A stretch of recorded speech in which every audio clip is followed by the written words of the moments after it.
আল্লাহ বলেন ইযাস সামাউ ফাতারাত, আসমান যখন ভেঙ্গে ভেঙ্গে পড়বে, ওয়া ইদাল কাওয়াকিবু তাসারাত, নক্ষত্রগুলি ভেঙ্গে ভেঙ্গে পড়বে, ওয়া ইদাল বিহারু ফুজ্জিরাত, সমুদ্র উদ্দোলিত হয়ে যাবে, দুনিয়াতে সব পানিগুলি আছাড় মারবে।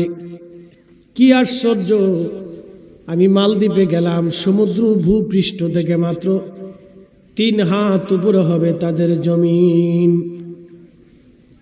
মালদ্বীপের হুলে মালে আন্তর্জাতিক এয়ারপোর্টে যখন বিমান অবতরণ করলো, চারিপাশে শুধু পানি আর পানি, নীল সাগর। শুনে যান, যে এয়ারপোর্টের পাশে বিমান অবতরণ করতেছে, সেই এয়ারপোর্টের পাশে একেবারে সাগর। সাগরের পানিগুলি ঢেউয়ে ঢেউয়ে এয়ারপোর্টের কোণে আঘাত করতেছে।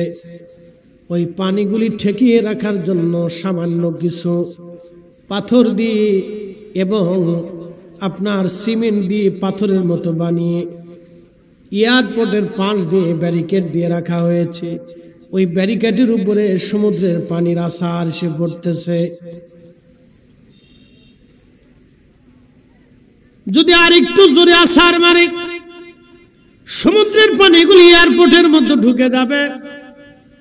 কিন্তু শুনলে আশ্চর্য হবেন, ভারত মহাসাগরের ভিতরে একটা ছোট্ট দ্বীপ রাষ্ট্র, 1200 দ্বীপ দিয়ে একটা রাষ্ট্র গঠিত। মাত্র 200 দ্বীপের ভিতরে মানুষ বসবাস করে, বাকি 1000 দ্বীপের মধ্যে কোনো মানুষ নাই। ওই দ্বীপগুলির মতো মানুষের বসবাস। কি আশ্চর্য! ওই দ্বীপের ভিতরে 100% মুসলমান। মালদ্বীপের একজন নাগরিক মুসলিম নাই। 100% মুসলমানের দেশ মালদ্বীপ। আজ থেকে মাত্র 400 বছর আগে ওই দেশে কালেমা গেল। কালেমা মাত্র 400 বছর আগে গেছে। শুনলে খুশি হবেন, সিটারি নাই, বাটপারি নাই, বান্দামি নাই, ফাজলিমি নাই, খুন নাই, খারাপি নাই, ধর্ষণ নাই, চুরি নাই, ডাকাতি নাই। ও দেশের মানুষেরা খাবারে বিষ মিশায় না, ও দেশের মানুষেরা চুরি ডাকাতি করে না। আর আমাদের মসজিদ থেকে জুতা চুরি হয়ে যায়, মসজিদের তালা ভেঙ্গে, বাক্স ভেঙ্গে টাকা চুরি করে নিয়ে যায়। আমাদের শিশুদের খাবারের ভিতরে বিষ মিশানো হয়, দুধের মধ্যে ভেজাল দেওয়া হয়, পানির ভিতরে ভেজাল মারা হয়। এ দেশের ওষুধও ভেজাল হয়ে যায়, বিষের মধ্যে ভেজাল হয়ে গেছে।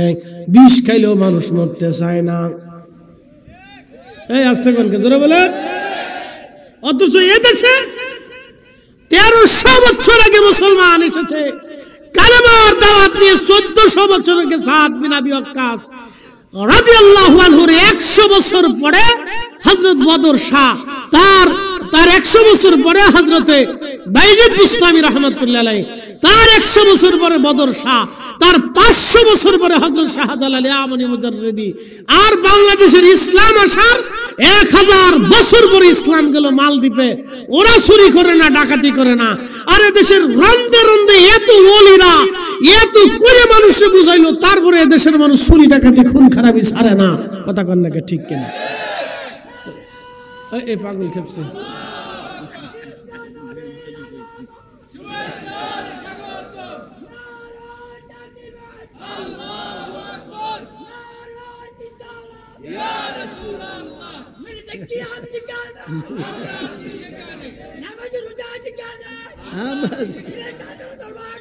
জিন্দাবাদ।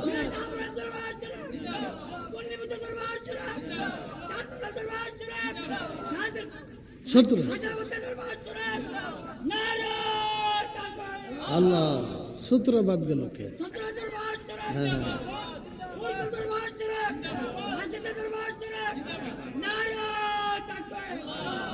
আর আসেনি? আরো আছে? আচ্ছা ঠিক আছে। তো চলো, একবার যদি শব্দ হয় তো লোক ক্লান্ত হয়ে যাবে। একটা দুটো কুলি চলবে, আর বেশি দরকার নেই।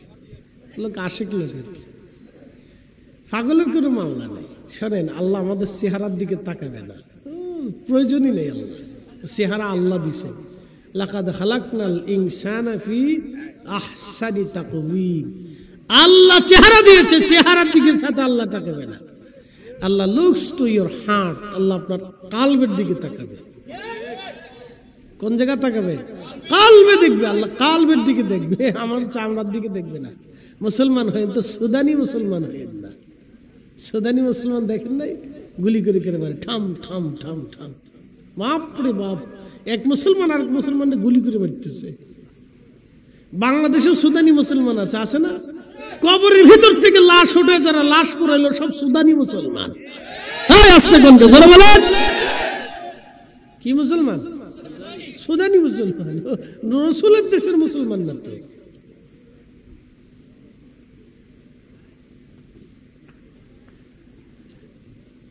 খাওয়াবাসী ভালো করে শুনে যাবেন, খুব মনোযোগের সাথে শুনবেন। রব্বুল আলামিন বলেন, বান্দা আমি তোমাকে ভুলবো না, তুমিও আমাকে ভুলো না, তুমি আমাকে স্মরণ করো, আমি করব। আহা, ছোট্ট একটা দেশ মালদ্বীপ, 3 হাত উপরে জমিন, হাজার হাজার বছর ধরে তাদের বসবাস, কিন্তু কখনো তাদের দেশে টর্নেডো হয় না, টর্নেডো হয় না, ঝড় আসে না, তুফান আসে না, একটাও কোনো পাহাড় নাই, কোনো বন জঙ্গল নাই, আমাদের দেশের মতো সুন্দরবন নাই। আল্লাহ আমাদের বাংলাদেশের উপকূলে সুন্দরবন বানাইলেন, সাগরের পরে ঝাউবন দিলেন, তারপরে মাঝে মধ্যে এত বড় বড় তুফান আসে, তুফানের আঘাতে বাংলাদেশের উপকূলীয় অঞ্চল লন্ড ভন্ড করে দেয়। 700 বছর ধরে সাগরের মাঝখানে একটা ছোট্ট দেশ আল্লাহ বাঁচায় রাখলেন। একসাথে বলবেন আল্লাহু আকবার। দয়াকার, জোরে বলেন দয়াকার। আমি দেশের মুসলমানকে দেখছি নামাজ পড়ে কিন্তু টুপি নেই, এত বড় বড় চুল। কয়েকদিন আগে দেখলাম যে মানুষ ধরে ধরে চুল কেটে দেয়। কিছু মৌলবি বেরিয়েছিল না, নাম দিয়েছি তৌহিদি জনতা, শয়তান কোথাকার তৌহিদি জনতা। তো এই নাম পাইছে কোথায়? মিল্লাত আবিকুম ইব্রাহিম হুয়া সাম্মাকুমুল মুসলিমিন। আল্লাহ বলেন তোমরা মুসলিম জনতা। একসাথে কেন মারহাবা। কি জনতা? জোরে বলে। আল্লাহ কইছে মুসলিম, তুমি তৌহিদ হইলে করতে গিয়ে কি কথা কর না কেন? আল্লাহর সিদ্ধান্তের বাইরে আমরা যাব না। খুব মনোযোগ দিবেন। কিছু তৌহিদি জনতা ছিল, চুল কাটে, ওর নাপিতের ভূমিকা পালন করতেছে। তো ওদেরকে ধরে ধরে নিয়ে মালদ্বীপ পাঠানোর দরকার ছিল। মালদ্বীপের 50% মানুষের চুল এত বড় বড়। চুল দেখলে আপনি হাসবেন যে এত চুল, বড় চুল নাকি কে, এত বড় বড় চুল। আর এক বেড়ার চুল দেখি একবার মাঝে পর্যন্ত নামছে। আমি কি এটা বেডি না ইজলে? তো বলা মানে বেড়া আমাকে চুল রাখছে কে? হুজুর এদেশের ঐতিহ্য চুল রাখে। এর আগে মাছ মেরে খাইতো, জেলে ছিল, ওদের প্রধান খাদ্য হলো মাছ, কোনো ফসল টসল হয় না, মাছ মেরে খাইতো, সামুদ্রিক মাছ। ও দেশে প্রসিদ্ধ একটা মাছের নাম হচ্ছে মুন্সি মাছ। আমি হয়েছে কাজ। তা আমরা দেশের মুন্সি সব শেষ, একবারে পাতিলে করাই দিয়ে বাজ্যে খেয়ে লাগবে মুন্সি। মুন্সি মাছ খুব সমুদ্রের খুব মজার মাছ এটা আর কি, মুন্সি মাছ। আমি কে মাছের নাম মুন্সি হয়েছে, হয়েছে কাজ। সামুদ্রিক মাছগুলি খেয়ে প্রধান খাদ্য তাদের, সব খাবারের ভিতরে তাদের মাছ থাকে, মাছ দিয়ে তারা খাবার খায়। খুব আশ্চর্য, খুব মনোযোগ দিবেন। কিন্তু 100% মুসলমান এই মালদ্বীপে, 100% মুসলমান। তারা এতটা উন্নত, আজকে প্রত্যেকটা ছেলেমেয়েরা ইংরেজিতে কথা বলতে পারে। দেখবেন বড় বড় চুল, মনে হবে জেলে, কিন্তু অনর্গল ইংলিশে কথা বলে। ওরা 100% শিক্ষিত, হায়ার এডুকেটেড, সব ইংরেজিতে কথা বলতে পারে। আমাদের দেশের 6 টাকা আর ওদের দেশের 1 টাকা, কিন্তু কোনো খনিজ সম্পদ নাই, তেল নাই, খাবার নাই, জম নাই, গব নাই, কিচ্ছু নাই, শুধু মাছ আর পর্যটন নির্ভর করে একটা দেশ সততা দিয়ে এত সুন্দর হয়ে গেল। আর 18 কোটি মানুষের দেশে আমরা এখনো পর্যন্ত কিছুই করতে পারলাম না, খালি গুটাগুটি গুটাগুটি গুটাগুটি, এখন গুটাগুটি। লুডো খেলা নিয়ে ব্রাহ্মণবাড়িয়ে মারামারি হয়। 40 জন আহত। এই খবর যদি আমেরিকা যায় তোরা চিন্তা করবে জীবনেও বাংলাদেশে যাইতাম না। সে কোন খেলা নিয়ে ফিরে ফিরে আমরা ফিটে সামনে উঠে এলো ফিরে দরকার নেই। কি আশ্চর্য, খুব মনোযোগ দিবেন, একদমই জাহিলিয়াত ফেল, মনে কিছু নিয়েন না, একদমই জাহিলিয়াত ফেল। তার মন্ডল থেকে যদি একটা মেয়েকে বুরকা বানাইয়া হাত মোজা পা মোজা বানাইয়া মাথা থেকে পা পর্যন্ত ঢেকে দিয়ে যদি ছেড়ে দেন, বোন আমার তুমি এই সময় রাত 12টা বাজে তোমাকে ছেড়ে দিলাম, তুমি ঢাকা পর্যন্ত যাও, ওই মেয়েটা ঢাকা যাবে 100% গ্যারান্টি বাংলাদেশে নাই। 100% বাংলাদেশে নাই। কিন্তু একই আসমানের নিচে পৃথিবী, ইউরোপ মহাদেশে যদি আপনি চলে যান, মালয়েশিয়া যদি চলে যান, উন্নত বিশ্বগুলি অস্ট্রেলিয়া নিউজিল্যান্ডের মতো দেশগুলি, যারা কাফির, যারা খ্রিস্টান, যারা আল্লাহ মানে না, ওদের দেশের মেয়েরা হাফ প্যান্ট পরে রাস্তায় হাঁটে, সারা রাত্র মেয়েটা রাস্তায় হাঁটবে, একটা পুরুষ তার গায়ে হাত দেবে না, ছবে না, ধরবে না। বলে কারণ কি? এজন্যই ধরবে না, ওদের দেশের পুলিশে কোনো মেয়ে যদি রিপোর্ট দেয় তাহলে ওই মেয়েটাকে, ওই ছেলেটাকে পুলিশে ধরে নিয়ে যাবে, প্রধানমন্ত্রীও ফোন দিলে ছাড়বে না, আর আমাদের দেশের ইউনিয়নের নেতাও ফোন দিলেই কাজ হয়ে যায়। এই জন্য তকদিরের কোনো পরিবর্তন নাই, কপালে যে ঠাডা পড়ছে এটা আর উঠবে না সহজে। ওলিরা কত কষ্ট করে দেশে ইসলাম আছে কল্পনা করতে পারবেন? পিঠের চামড়া ছিল না, পেটে খাবার ছিল না, রাস্তায় হাঁটার জায়গা ছিল না, বসার জায়গা ছিল না, যেখানেই বসতো চারপাশে উলু উলু শব্দ আসতো। কি কথা কর না কেন? চারপাশে কিসের শব্দ আসতো? উলু উলু শব্দ আসতো। সেই শব্দের ভিতরে থেকে ওলিরা দিন কায়েম করে গেছে।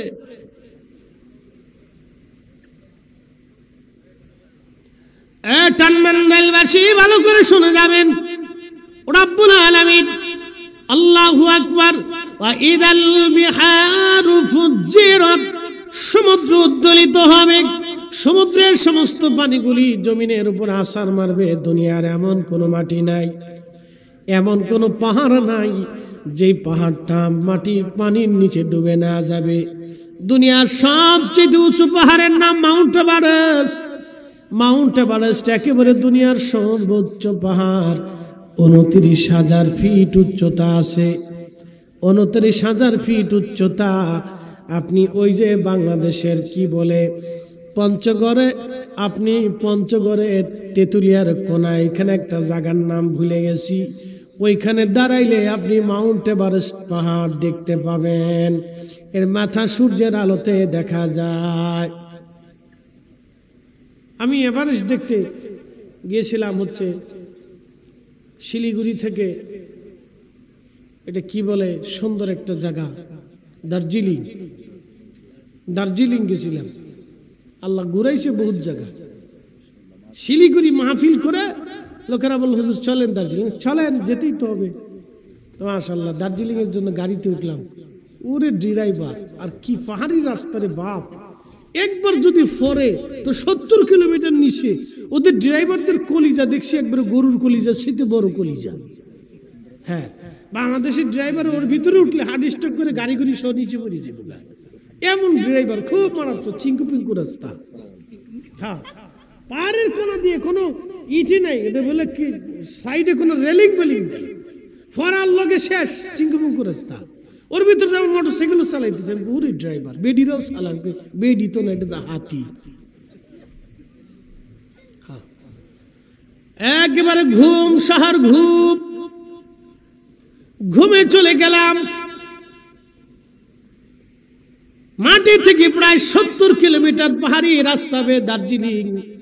আল্লাহু আকবার। সকালে রওনা দিলে সন্ধ্যা লাগবে যে এবং ফিরে আসতে দার্জিলিং, শুধু শিলিগুড়ির নিচ থেকে উপরে যে আসতে সকাল সন্ধ্যা সময় নিয়ে যেতে হবে। আমি সকাল সকাল বেরিয়ে গেলাম, আসতে আসতে আমার রাত হয়ে গেল। এসে আবার শিলিগুড়িতে মাহফিল ধরেছিলাম আর একটা। সারাদিন দার্জিলিং ঘুরে ঘুরে ঘুম শহর থেকে দার্জিলিং গেলাম, দার্জিলিং থেকে মাউন্ট এভারেস্ট দেখা যায়, শুধু সাদা মেঘের মতো দেখা যায়, সাদা আর সাদা, বরফ আর বরফের মতো দেখা যায়। ঘুম শহর থেকে আরেকটা পাহাড় দেখা যায়, এটার নাম টাইগার হিল। টাইগার হিল বলা হয় এই পাহাড় এতটা উচ্চ, পাহাড় থেকে দাঁড়িয়ে সূর্য অস্ত দেখা যায়, খুব সুন্দর চমৎকার সূর্যাস্ত দেখা যায়। বাংলাদেশের কুয়াকাটা যদি যান তো কুয়াকাটার থেকে যদি দাঁড়িয়ে থাকেন তো সূর্য ডোবার সময় দেখবেন মনে হচ্ছে যেন সাগরে সূর্য ডুবে যাচ্ছে। এ যুবক পোলাপান, খালি তো বাগান বাগান দিয়ে ঘুরো, ও জায়গা দিয়ে ঘুরে এসো, সূর্য ডুবা দেখা যায়, মনে হচ্ছে সাগরের ভিতরে সূর্য ডুবে যাচ্ছে। একসাথে বলবেন আল্লাহু আকবার। সূর্যটা ডুবে যায়, কোথায় যায় জানেননি? প্রিয় নবী বললেন সূর্য যেতে যেতে আল্লাহর আরশে মোল্লার নিচে চলে যায়। একসাথে বলবেন আল্লাহু আকবার। সেজদার মধ্যে পড়ে বলে সুবহান রাব্বিল আলা, প্রভু অনুমতি যদি দেন আবার আলো নিয়ে পৃথিবীবাসীর জন্য ফিরে যাব, আল্লাহ অনুমতি যদি না দেন আমি সূর্যটা তোমার কুদরতি কদমের সামনে সেজদা পড়ে থাকব। সূর্যকে আল্লাহ অনুমতি দেওয়ার কারণে আবার আলো নিয়ে ফিরে আসে, কিন্তু যদি অনুমতি না দেয় পৃথিবীর এমন কোনো শক্তি নাই সূর্য উঠাইয়া আপনার বাড়ি আলো পৌঁছাবে। এই জন্য আল্লাহ বলেন আইয়ুহাল ইনসানু মা গাররাকা বিরাব্বিকাল কারীম, হে মানব জাতি কিসে তোমাকে আমি আল্লাহ থেকে জুদা করলো বলো। আল্লাযী খালাকাকা ফাসাওয়াকা ফাআদালাক, হে মানব গোষ্ঠী বলো তোমাকে আমি সৃষ্টি করেছি, সুবিন্যস্ত করেছি, সুঠাম আমি করেছি, কে তোমাকে আল্লাহ থেকে জুদা করলো বলো। এই সূর্যটা আল্লাহকে দুনিয়াকে আলো দেয় আল্লাহর হুকুমে, প্রভু যদি স্টপ করে দেয় সৃষ্টির এমন কেউ নাই রে, সূর্য আবার উঠিয়ে দেবে। এই সমুদ্রগুলি পৃথিবীর উপরে আছার মারবে, মাউন্ট এভারেস্ট পর্যন্ত পানির নিচে চলে যাবে, ধ্বংস হয়ে যাবে। জীব জানোয়ারগুলি মানব জাতিগুলি পালানোর কোনো রাস্তা খুঁজে পাবে না। হায় হায়, সেই দিন বড় কঠিন হবে। আল কারিআতু মাল কারিআ ওয়া মা আদরাকা মাল কারিআ ইয়াউমা ইয়াকুনুন নাসু কাল ফারাশিল মাবসুস ওয়া তাকুনুল জিবালু কাল ইহনিল মানফুস। আল্লাহ ডাক দিলেন হাবিব, মহাপ্রলয়, মহাপ্রলয়, মহাপ্রলয় কি জানেন হুজুর? সেই দিন এত ভয়াবহ, মানুষগুলি বিক্ষিপ্ত পতঙ্গের মতো ছুটাছুটি করতে থাকবে, পাগল পাড়া হয়ে যাবে। হো নবী আমার, আপনার উম্মতকে জানান পাহাড়গুলি ধ্বনিত পশমের মতো উড়ে উড়ে চলে যাবে। পৃথিবীর বড় বড় পাহাড়গুলি পশমের মতো আকাশে উঠতে থাকবে, মনে হবে পশম উড়ে উড়ে চলে যায়। ধ্বনিত পশম, পশমের গদার মধ্যে যদি আপনি বড় লাঠি দিয়ে আঘাত করেন অথবা বাতাস ছেড়ে দেন, পশমগুলি উড়ে উঠতে থাকবে যেমন করে। আল্লাহ ডাক দিলেন হাবিব, ধ্বনিত পশমের মতো পাহাড়গুলি উঠতে থাকবে। পতঙ্গ যেইভাবে কীট পতঙ্গ ছুটাছুটি করে ওইভাবে মানব গোষ্ঠীগুলি ছুটাছুটি করবে। মা সন্তান ভুলে যাবে, সন্তান মা ভুলে যাবে। বিবির গর্ভে যদি বাচ্চা থেকে কোনো নারীর ভয়ে গর্ভপাত হয়ে যাবে। যুবকের চেহারা যদি সুন্দর থাকে চিন্তায় পেরেশানিতে বৃদ্ধ হয়ে যাবে। কাঁচা কাঁচা চুলগুলি সেই দিন সাদা হয়ে যাবে। আল্লাহর নবী বললেন ওই দিন সবাই থাকবে বস্ত্রহীন, কারো শরীরে কোনো বস্ত্র থাকবে না। আম্মা জান আয়েশা বলেন ইয়া রাসূলুল্লাহ, নারীরাও কি বস্ত্রহীন? নবীজি বলেন হ্যাঁ আয়েশা, নারীরাও বস্ত্রহীন। আর এক মহিলা সাহাবী বলেন ইয়া রাসূলুল্লাহ, তবে তো লজ্জার বিষয়। নবীজি বললেন ও আমার উম্মতেরা রে, কোন পুরুষ নারীর দিকে, কোন নারী পুরুষের দিকে তাকানোর সময় হবে না। এত কঠিন। প্রিয় নবী ডাক দে বলেন, আমার উম্মতরা তিন জায়গাতে মা সন্তানের পরিচয় দিবে না, সন্তান মার পরিচয় দিবে না, বন্ধু বান্ধবের পরিচয় হবে না, স্বামী স্ত্রীর পরিচয় দিবে না, স্ত্রী স্বামীর পরিচয় দিবে না। এখনকার বেটিরা তো কোনো কথাই নাই, স্বামী ভালো না লাগলে তালাক মেরে চলে যায়। আর এমন কিছু মহিলা আছে বাচ্চা রেখে অন্য পুরুষের হাত ধরে চলে যায়, ওরা শুয়োর কুত্তার চাইতে খারাপ। এই কথা সামনে ধরে বলেন, নিকৃষ্ট, শুয়োর কুত্তার চাইতে নিকৃষ্ট ওরা। ও মানুষ হতেই পারে না, ও মানুষই হতে পারে না। বহু হচ্ছে আজকে বাংলাদেশে, বহু হচ্ছে, শত শত হচ্ছে। লা হাওলা ওয়ালা কুওয়াতা ইল্লা বিল্লাহ। আমি আগে বলছি মহামারী আসতেছে, মহামারী ভাবলে গা শিহরে উঠবে, মহামারী আসতেছে। বহু পুরুষ স্ত্রী সন্তান রেখে চলে গেল, সন্তানের খোঁজ পর্যন্ত নেয় না। বহু পুরুষ আছে ওরাও শুয়োর কুত্তার চাইতে নিকৃষ্ট। কি কথা কর না কেন, যারা বলেন ওরাও শুয়োর কুত্তার চাইতে নিকৃষ্ট। বহু পুরুষ আল্লাহ সন্তানের খোঁজ নেয় না। বহু পুরুষ আছে বাচ্চার খোঁজ নেয় না, বাচ্চার হক আদায় করে না। আপনি জানেন না কিয়ামতের ময়দানে সন্তানগুলি আল্লাহর দরবারে আরজি পেশ করবে, আল্লাহ আমরা তো জোর করে পৃথিবীতে যাই নাই, আল্লাহ আমরা তো জোর করে দুনিয়াতে যাই নাই, তুমি আমাদেরকে পাঠিয়েছো। যাদের মাধ্যম দিয়ে দুনিয়াতে গিয়েছিলাম তারা আমাদের হক আদায় করে নাই। রব আজকের ফয়সালা দাও, তোমার দরবারে ফয়সালা চাই। সেদিন বহু বাবা মা সন্তানের হক আদায় না করার কারণে বাবা মা জাহান্নামে চলে যাবে। বহু সন্তান সেই দিন বাবা মার হক আদায় না করার কারণে বাবা মা জাহান্নামে চলে যাবে।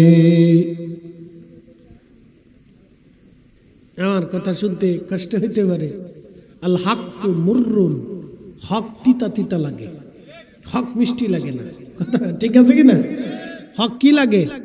তিতা তিতা তিতা, নিম পাতার তিতার মতো। ওটা যতদূর বাটবেন খালি তিতা বেরোবে, যত শেষে থাকবেন তত খালি তিতা বেরোবে, কিন্তু খাইলে উপকার আছে। শোনা যাবেন হাজিরিন, প্রিয় নবী ডাক দিয়ে বলেন সাহাবীরা রে, কিয়ামতের মাঠে তিন জায়গায় উম্মত কেউ কারো পরিচয় দিবে না, বড় কঠিন হবে সেই দিন। আহা সাহাবীরা পেরেশান হয়ে গেলেন, ইয়া রাসূলুল্লাহ কোন সে তিন জায়গা? নবীজি জবাব দিলেন, এক নাম্বার মিজানের পাল্লার কাছে। মিজানের পাল্লার কাছে যেখানে নেকি গুনাহগুলি ওজন চলতে থাকবে, কোটি কোটি হাসরবাসী আল্লাহর আদালতের সামনে দাঁড়িয়ে যাবে। সব মানুষগুলি আমরা সেই দিন আল্লাহর আদালতের সামনে দাঁড়ানো, কোটি কোটি মানুষ আল্লাহর আদালতের সামনে দাঁড়ানো। মা সন্তানকে ভুলে যাবে এই সময়, চিন্তায় পেরেশানিতে না জানি আমার নেকির পাল্লা বুঝে আজ হালকা হয়ে যায়, না জানি গুনার পাল্লা ভারী হয়ে যায়। চিন্তায় পেরেশানিতে মানুষগুলি একেবারে নুবজে যাবে। আহা খুবই পেরেশান যুক্ত থাকবে সেই দিন সব। আল্লাহর আদালতের সামনে দাঁড়ানো কোটি কোটি কোটি কোটি মানুষ এক এক করে ডেকে ডেকে আল্লাহ ওজন মাপ শুরু করবে। কে কত পরিমাণে নেক করেছ ওজন দেওয়া হবে সেই দিন। সেই কঠিন দিনে নবীজি বলেন, উম্মত রে, তোমার বাবা তোমাকে ভুলে যাবে, মা তোমাকে ভুলে যাবে, তুমি নিজে তোমার সন্তানকে ভুলে যাবা, কিন্তু আমি নবী সেই দিন তোমাকে ভুলবো না। আমি জানের পাল্লার পাশে দাঁড়িয়ে থাকবো। একসাথে জোরে বলেন না ইয়া রাসূলুল্লাহ, হয় না আরো জোরে বলেন না ইয়া রাসূলুল্লাহ। নবীজি দাঁড়িয়ে থাকবে। প্রশ্ন নবীকে দিছেন কি? প্রশ্ন রসুলকে দিছেন কি? কিচ্ছু দিতে পারেন নাই, এখনো কিছুই দিতে পারেন নাই। নবীকে দিয়েছেন কি? বলে হুজুর কিচ্ছুই তো দিতে পারি নাই। তো দিতে যদি না পারেন তাহলে বলেন তো হাসরে মুখ দেখাবেন কেমনে গো?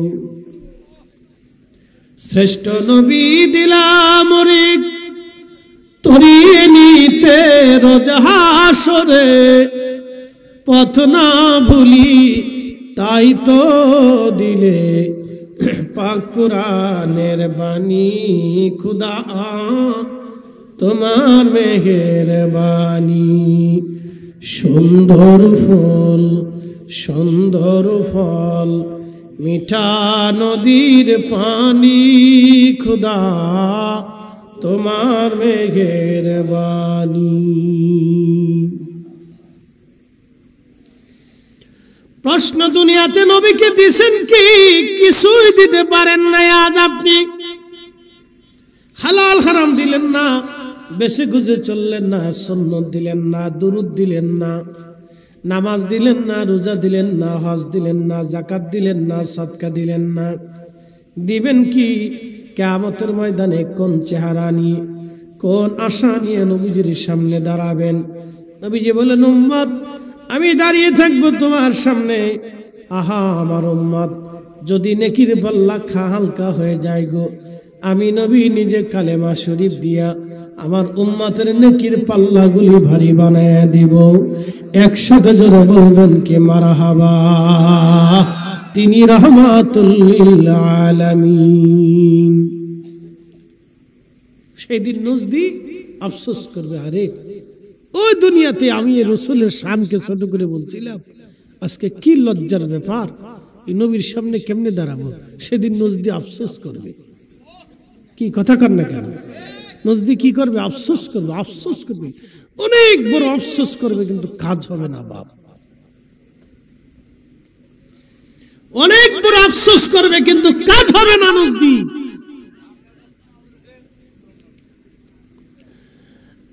মুসলমান খুব মনোযোগ দিবেন। প্রিয় নবী রাহমাতুল লিল আলামিন সেই দিন মিজানের পাল্লার সামনে দাঁড়ানো, আহা বড় কঠিন সেই দিনটা। সেই দিনে আমার নবী রাহমাতুল লিল আলামিন উম্মতের আমলনামাতে কালেমা শরীফ যখন নেকের পাল্লায় দিয়ে দিবে, ঠিক তখনই নেকের পাল্লা ভারী হয়ে যাবে। একসাথে জোরে বলা যাবে কি মারহাবা। চিৎকার মেরে জোরে বলেন আল্লাহু আকবার। 2 নাম্বার, ডান হাতে বাম হাতে আমলনামা। এই জায়গায় কেউ কারো কথা মনে রাখবে না, এই জায়গায় কেউ কারো কথা মনে রাখবে না, কারো স্মরণে থাকবে না। সবাই খুবই চিন্তা, আজকে আমার আমলনামা কেমন হতে হবে। যার বাম হাতে আমলনামা যারে তার পিছন দিক দিয়ে বাম হাতে ধরিয়ে দেওয়া হবে, যার ডান হাতে আমলনামা তার সামনে দিয়ে ডান হাতে আমলনামা দেওয়া হবে। 2 নাম্বার, ফুলসিরাতের ঘাট 30,000 বছর লাগবে একবারে মিনিমাম পার হতে। 30,000 বছর লাগবে। কেউ হামাগুড়ি দিয়ে দিয়ে পার হবে। কত দূর যাবে আবার ঝিমাবে, কত দূর যাবে আবার ঝিমাবে, হামাগুড়ি দিয়ে দিয়ে কোন রকম বড় কষ্ট করে পার হবে। কেউ বিদ্যুৎ গতিতে পার হয়ে চোখের পলকে পার হয়ে যাবে। যার যেমন আমল হবে সে সেই আমল অনুযায়ী ফুলসিরাত পার হবে। এটা একটা জগৎ। দুনিয়াতে মাত্র বাঁচছেন 60 বছর, আর ফুলসিরাত পার হতে লাগবে 30,000 বছর। এবার গুনে গেতে দেখেন যে ওই জগৎ কত বড় হবে। হাসরের মাঠ কত হাজার বছর হবে তার হিসাব নাই। একসাথে বলবেন আল্লাহু আকবার। না না, হাসরের মাঠ কত হাজার বছর হবে হিসাব নাই। তারুজুল মালাইকাতু আর রূহু ইলাইহি ফি ইয়াউমিন কানা মিকদারুহু 50,000 সানা। আল্লাহ কোরআনে বললেন দুনিয়ার 50,000 বছর, এক এক সেকেন্ড করে 60 সেকেন্ড, এক এক মিনিট, এক এক মিনিট করে 60 মিনিট, একটা ঘন্টা, এক এক ঘন্টা করে 24 ঘন্টায় দিন ও রাত, 24 ঘন্টার দিন ও রাতে 365 দিন একটা বছর হয়, এক এক বছর করে। আল্লাহু আকবার। 50,000 বছর পার হইলে যত বড় হবে হাসরের একটা দিন তত বড় হবে, হাসরের একটা দিন তত বড়, হাসরের একটা দিন তত বড়। সেই দিনের হিসাব অনুযায়ী গরিবরা ধনীদের 500 বছর আগে জান্নাতে চলে যাবে। একবার জোরে বলেন আল্লাহু আকবার। আর যারা ল্যাংড়া কানা বুবা আর ওই যে গরিব মিসকিন অসহায় ফকির মিসকিনদের টাকা মাইরে মেরে সুইস ব্যাংকে যারা পাঠাইছে, ওরা কোনোদিনও জান্নাতের চেহারা দেখবে না। আপনি ঠিক করলেও ঠিক, না ঠিক করলেও ঠিক। ওরা কোন এই গরিবেরটা বুঝাই দিয়ে তারপরে যেন জান্নাতে যায়, তার আগে পাবে না। 14 গোষ্ঠী চেষ্টা করলেও পারবে না। 14 পুরুষও যদি চেষ্টা করে তাও পারবে না। কারণ এদেশের 18 কোটি গরিবের ভিতর 205 লক্ষ ভিখারি আছে, 210 লক্ষ কানা আছে, 210-20 লক্ষ বোবা আছে, ল্যাংড়া আছে, বিধবা আছে, অসুস্থ আছে। এই সবার টাকা চুরি করে খেয়েছে। ও কানাগুলি কিয়ামতের ময়দানে কবে আল্লাহ আমি কানা ছিলাম, ও আমারটা খাইছে, হিসাব দিতে কয়েছে, বুঝাই দিতে কও। এরকম শেষ তাম হাসর বেড়ে তালাশ করবে। তুই যত কানার কাছ থেকে টাকা খাইছিলি সবার কাছ থেকে মাপ চাই নিয়ে কিয়ামতের ময়দানে কানা খুঁজতে যাবে যে বাংলাদেশের কানা কারা ছিল। খুঁজে খুঁজে খুঁজতে খুঁজতে খুঁজতে খুঁজতে কত হাজার কোটি বছর পার হবে তার হিসাব নাই। পরে কানার কাছে গেলে কানা দিবে লাথি শতান, দূর হ কোথাকার। আজকে আমারটা খায় দুনিয়াতে খাইছিলি না, আইসি গেটা ওটা, আজকে জায়গা পাবি না, যা। এরপরে 2 কানা যদি বলে যে তোর মাফ করবেই না, তা আল্লাহ বলবে মাফ যেহেতু হলেই না, তা আমি মাফ করতে পারবো না, কারণ বান্দা মাফ করে না, তা আমি কেমনে মাফ করবো? এই কথা কার নাকি জোরে বলে। তো এই জন্য রাজা বাদশা হওয়ার আগে আখিরাতটা চিন্তা করা উচিত। কিন্তু এই চিন্তা, এই ওয়াজ তো তারা শোনে না, কারণ তারা যে ঘরের ভিতরে থাকে এই ঘরে মাইকের আওয়াজ যায় না। আরে ওইছে জোরে জোরে ওইছে ওইছে, থাক থাক থাক, চলবো চলবো চলবো।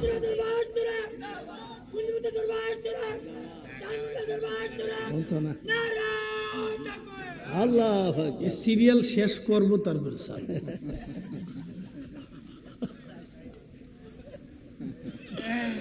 আল্লাহ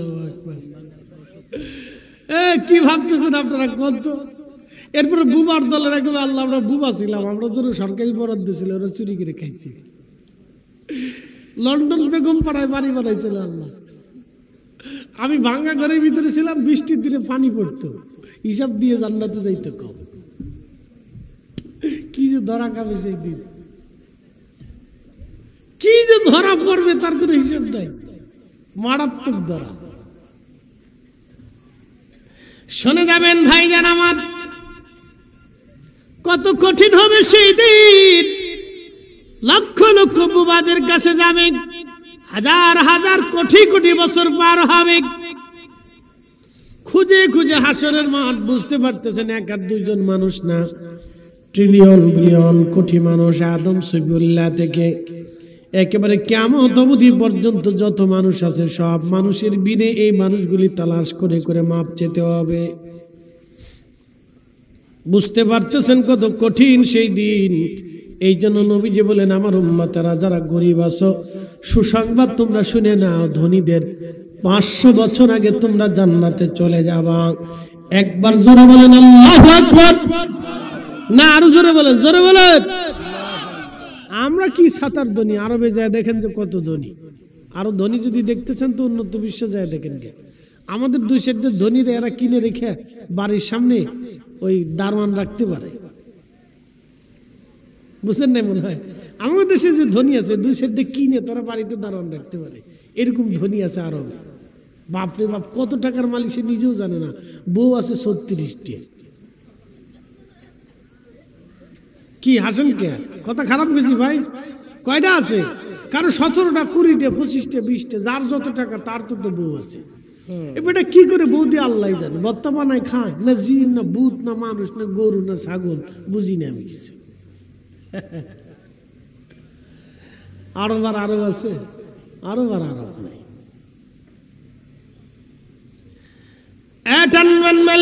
ভালো করে শুনে যাবেন হাজিরিন, বুঝতে কি অসুবিধা হচ্ছে, কষ্ট হয়? একসাথে জোরে বলেন না মারহাবা। হাসরের ময়দানে চলে গেছিলাম, হাসরের ময়দানে না গেলে তো বুঝবেন না। তো আবিল আখিরাতি হুম ইউকিনুন, তোমরা আখিরাতে বিশ্বাসী হও, বিশ্বাস করো যে দিন আসবে। এটা বিশ্বাসের বিরাট অংশ। নবী না মানলে যেমন বেঈমান হয়ে যাবেন, হাসরকে অস্বীকার করলে এরকম বেঈমান হয়ে যাবে। কি কথা কন না কেন? আল্লাহ না মানলে যেমন বেঈমান হবেন, হাসরকে অস্বীকার করলে এরকম বেঈমান হবেন। ফেরেশতা অস্বীকার করলে বেঈমান হবেন। কবরের ভিতরে সওয়াল জবাব হবে, জিন্দেগিতে যাবেন, অবিশ্বাস করলে বেঈমান হবেন। আমাদের দেশের কিছু ফকির আছে, টুনটুন ফকির, শুনশুন ফকির, ঢুন ঢুন ফকির। ওরা ঢোল বাজাবে, গান গাবে, আর কই কি হাসরে কি কবরে, এই সমস্ত কথাবার্তা বলবে। আর বলবে কবরে কোনো প্রশ্ন টশ্ন নাই, ও সব মোল্লা মুর্শিদের বানানো কথা। সূরা জুতা দিয়ে বাইরেও মুসলমানের হক আদায় হয় না। এরা মুসলমানের ঈমান নষ্ট করার জন্য আসছে, কথা বলে ঠিক না? এদের সাথে সুন্নিয়তের কোনো সম্পর্ক নাই। আর আমাদের সুন্নিয়তকে ধ্বংস করার চেষ্টা করতেছে। ওরা বদ আকীদা, ওরা রাফিজিদের আকীদা, আর কিছু মুতাজিলাদের আকীদা ওদের ভিতরে আছে। মুতাজিলাদের আকীদা, মুতাজিলারা বলে কি জানেন, যে আল্লাহ খাওয়ায়, আল্লাহ পরে, আল্লাহ ঘুম পরে, আল্লাহ খাওয়ায়, আল্লাহ অকাম করে, আল্লাহ কুকাম করায়, আল্লাহ বলে চুরি করায়। লা হাওলা ওয়ালা কুওয়াতা ইল্লা বিল্লাহ। সরে গেছে চুরি করতে, গেরাস্ত ধরে পিড়ায়, এ ভিডিও কে লাগে, তুই চুরি করতেছিস, তোর কি সুমা দিমু বেড়া? আল্লাহর হুকুম ছাড়া গাছের পাতা নড়ে না, আমি যে চুরি করতেছি আল্লাহর হুকুমেই তো আইছি। চোরের কি দলিলের দলিল, মাগার মারাত্মক দলিল দিচ্ছে চোরে। গেরাস্ত আরো জোরে ফিটাচ্ছে, ফিডেও কি লেগে বুঝোস নেই, আল্লাহ দিছে তোর চুরি করতে, আর আমার দিছে তোর কি লাইতে, এর লেগে কি লাগছে।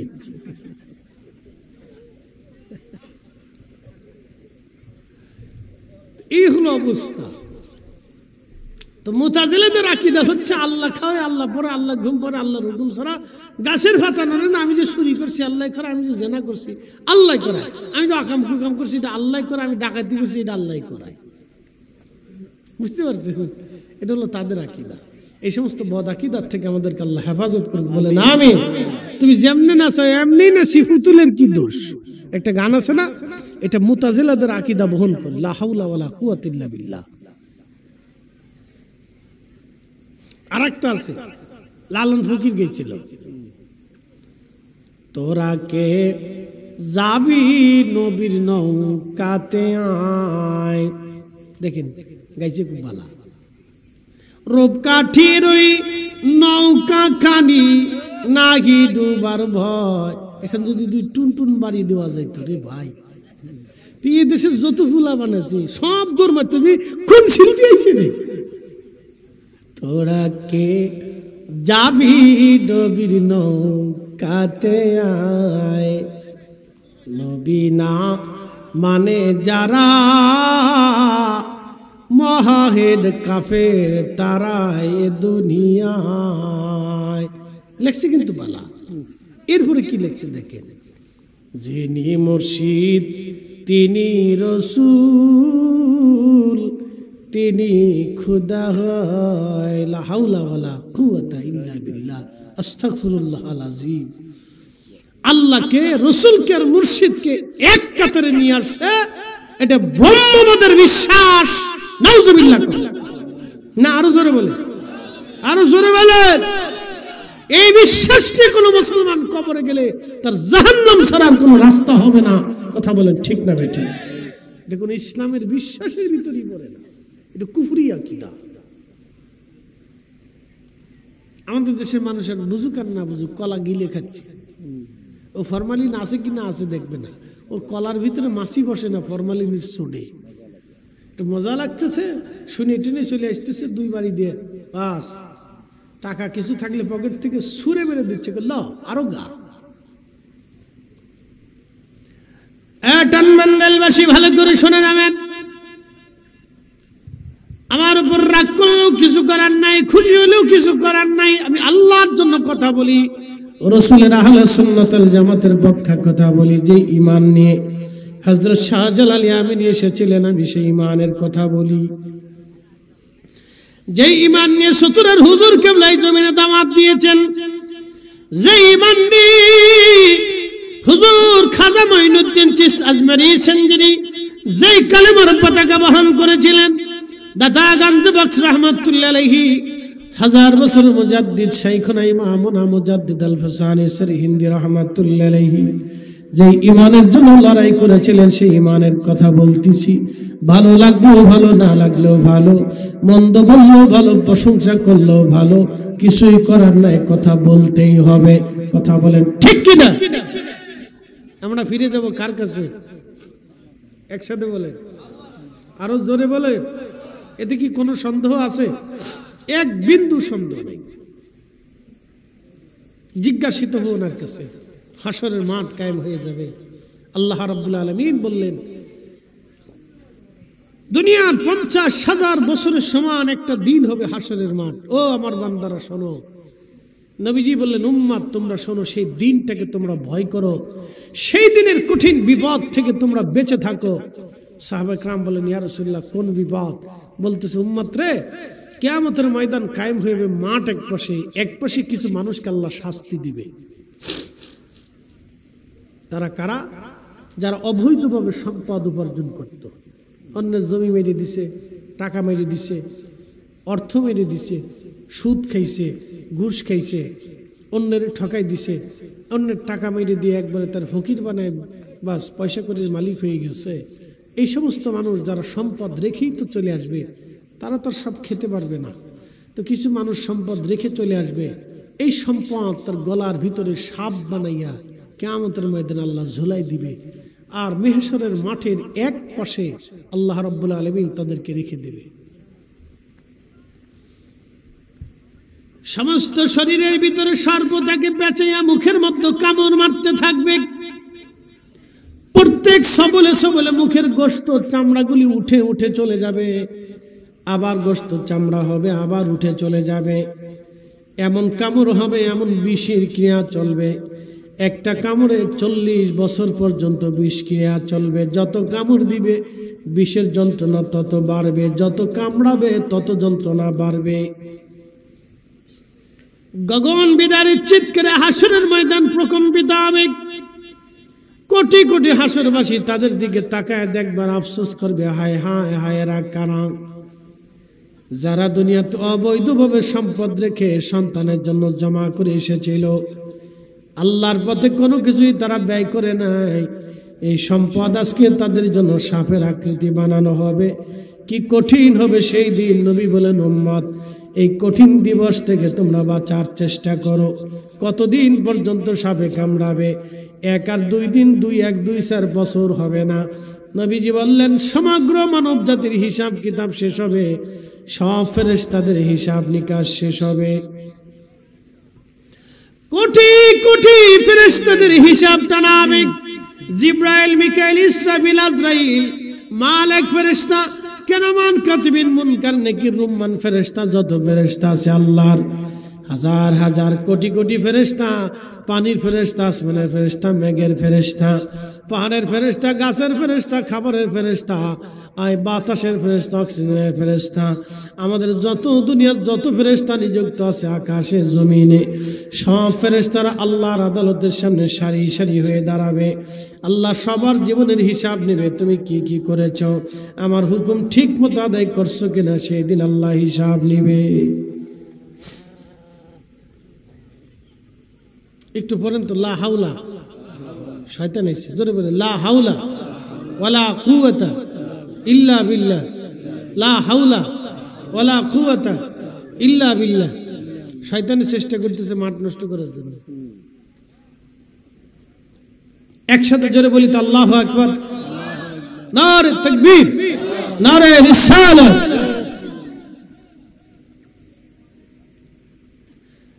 উপস্থিতি খুব মনোযোগ দিবেন।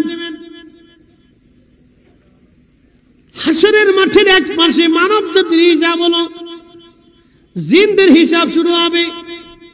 মানব জাতি সৃষ্টি করার কোটি কোটি বছর আগে আল্লাহ জিন বানিয়েছিলেন। জিন, এই জন্য বিজ্ঞানীরা দেখবেন পৃথিবীর ভূখণ্ডে কোটি বছরের আগের ওই জীব জানোয়ারের, তারপরে আপনার জীব জানোয়ারের এই ধ্বংসাবশেষ খুঁজে পাওয়া যায় মাঝে মধ্যে। কোটি কোটি বছর আগে, কোটি কোটি বছর আগে মালয়েশিয়াতে একটা গুহা আছে, গুহার নাম বাতু গুহা। মালয়েশিয়াতে একটা গুহা আছে বাতু গুহা। এই বাতু গুহার বয়স 40 কোটি বছর।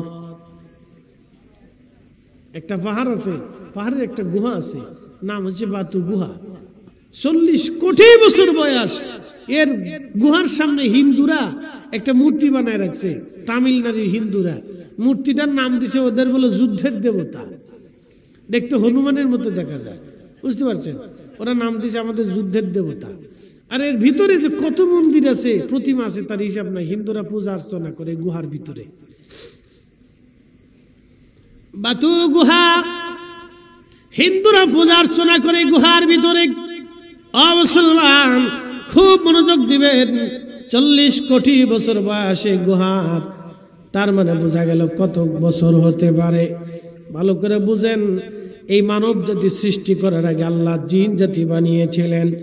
জিনেরা কোটি কোটি কোটি কোটি জিন আল্লাহর আদালতের সামনে দাঁড়াবে, আল্লাহর বিচারের কাঠগড়ায় তারা দাঁড়াবে। তাদের হাজার হাজার বছর জীবনের হায়াতের হিসাব আল্লাহর দরবারে দিতে হবে। ও টানমান্দাইলবাসী, ভালো করে শুনে যান, সেই আল্লাহ টানবে, ফেরেশতাদের হিসাব আল্লাহ টানবে।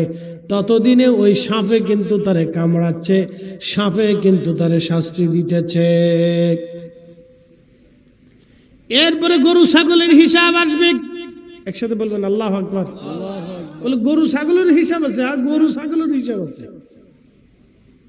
গরু, ছাগল, হাঁস, মুরগি, ভেড়া, বকরি, মহিষ, হাতি, ঘোড়া, সব হিসাব হবে। এইগুলির হিসাব হবে। হ্যাঁ, এইগুলির হিসাব হবে। এক বিড়াল আর এক বিড়ালের বিরুদ্ধে মামলা করবে। আল্লাহ, ওই বিড়ালে আমি টানমান্ডেল দক্ষিণ পাড়া গেছিলাম, ও আমারে কামড়াচ্ছিল, আল্লাহ মারছিল, খাইতে দেয়নি, আমি বিচার চাই। দুনিয়ার কোনো আদালত নাই। আল্লাহ বলবে তোমাকে যেমনে মারছিল তুমি এমনি মেরে দাও। একসাথে বলবেন আল্লাহু আকবার। বিড়ালেরও বিচার হবে। সেই দিন কুকুর এক কুকুর আর এক কুকুরকে ডাক দিয়ে বলবো, রব্বুল আলামিন, এই কুকুর আমাকে মারছিল, আল্লাহ বিচার চাই, বলে যেমনে মারছিল তেমনে মেরে দাও। সেই দিন গরুতে বিচার দিবে, আল্লাহ, আল্লাহ দুনিয়াতে আমি তার খেতে ধান খাইতে গেছিলাম, আল্লাহ আমি তো জানি তুমি আমারে বোবা বানাইছিলা, আল্লাহ তার ধানের ক্ষেত তুমি আমার জন্য হালাল বানাইছিলা, আমি তো হালালটাই খেতে গেছিলাম, কিন্তু এই লোকটা আমাকে লাঠি দিয়ে পিটাইছিল, মারছিল, আল্লাহ আজকে আমি এই ফায়সালা চাই, বলে তোমরা যেমনে পিটাইছিল তুমি অমনি শিং দিয়ে আজকে গুতাই দাও। শুনলে হাসি শোনা যায় না? কিন্তু বিচার হবে আল্লাহ। এই জন্য যারা কুত্তা বিলাই পালেন, শুনে যান, কুত্তা বিলে যারা পালেন, খাবার যদি না দেন তো কিয়ামতের ময়দানে কুত্তা মামলা করবে যে আল্লাহ সারাটা রাত পাহারা দিয়েছিলাম, সকালে আমার খাইতে দেয়নি, বিচার দাও, বিচার চাই, বিচার করে দাও আল্লাহ। সেদিন কিন্তু আল্লাহ বিচার করে। ও মুসলমান, রাস্তা দিয়ে কুত্তা হেঁটে যায়, অনেকে কুত্তারে মারে, লাঠি দিয়ে পিটুনি দেয়। সেই দিন কুকুর ডাক দিয়ে বলল, রাব্বি দুনিয়াতে তোমার অমুক বান্দা আমাকে লাঠি দিয়ে পিটাইছিল, আল্লাহ ফায়সালা চাই, বিচার করে দাও। সেই দিন আল্লাহ কুত্তা বিলাই ফায়সালা করবে, পশু পাখির ফায়সালা করবে। সেদিন সমগ্র পশু পাখির ফায়সালা টানার পরে আমার আল্লাহ যারা অবৈধভাবে সম্পদ রুজি করেছিল আল্লাহ তাদেরকে ডাক দেবে, তাদেরকে ডেকে আমার রব আমার আল্লাহ এক পাশে দাঁড়া করে এবার বলবে, এবার তোমাদের জীবনের হিসাব আমার কাছে জমা দাও। এতদিনে কিন্তু পাঠাম চালানো হয়েছে, লাঠি চালান, রিমান্ড হয়েছে, সাপে কামড়াইছে, কত হাজার বছর তার কোনো হিসাব নাই, কত কোটি বছর তার কোনো হিসাব নাই, প্রিপুস্থিতি কতদিন চলবে তার কোনো হিসাব নাই। এই জন্য আপনাদেরকে বলি, খুব হিসাব কিতাব, যাহা করবেন বুঝে সুঝে করবেন, যাহা সিদ্ধান্ত নিবেন বুঝে সুঝে সিদ্ধান্ত নিবেন। আসলামতু লিরাব্বিল আলামিন, আমরা আল্লাহর কাছে আত্মসমর্পণ করি। সেই কিয়ামতের দিন আল্লাহ আপনাকে ভুলবে না যদি দুনিয়াতে আপনি আল্লাহকে না ভুলেন। এই জন্য আল্লাহ